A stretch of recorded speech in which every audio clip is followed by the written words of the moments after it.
TradingView has a very powerful options dashboard that's super underutilized, so let me show you how to use it. First, if you are already on a new tab, go to the top of TradingView and click on the plus icon. You'll pop up on the screen, but you won't have the options toolbar right here. So what you have to do is go to the right and go to the bottom. Click on individual tools. Then head over to where it says options and then put a star on it. Now once you've done that, you can click on options. Now I know there's a lot here, so don't get too overwhelmed. Let me walk you through it. Right now, we're looking at Tesla options. The way you know this is because on the top left, you'll see it says Tesla. To change the instrument, simply click here and then type it in. The way the option chain is structured is on the left-hand side are calls, on the right-hand side are puts. You can scroll and see all the different metrics to look at.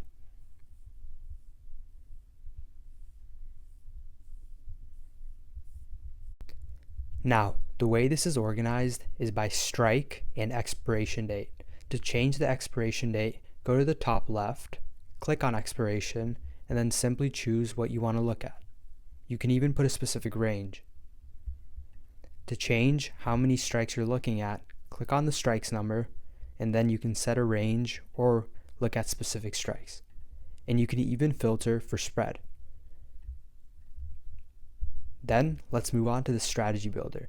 Go to the top and click there. This will give you simulations on how your options could play out for multiple different strategies. Simply click on any one and let's choose the short straddle. This is a simulation for us choosing this option at this strike price for one option. We can see the underlying price, the max profit, the max loss, win rate percentage, and the break-even amount, even the lot size, delta, gamma, theta, vega, and rho. This is perfect for simulating what might happen. Then let's go to the strategy finder. TradingView will allow you to see different strategies with many different indicators at the top. There's also multiple filters that you can choose from expected price range, strategy types, volume, spread width, moneyness, symmetric strikes, and bid-ask spread, and even the date for them to filter by to really own in your craft.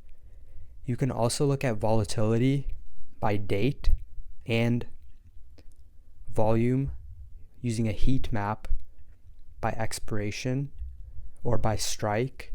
And if you look on the top right, you can filter all of these by different intervals. Have a great day, guys.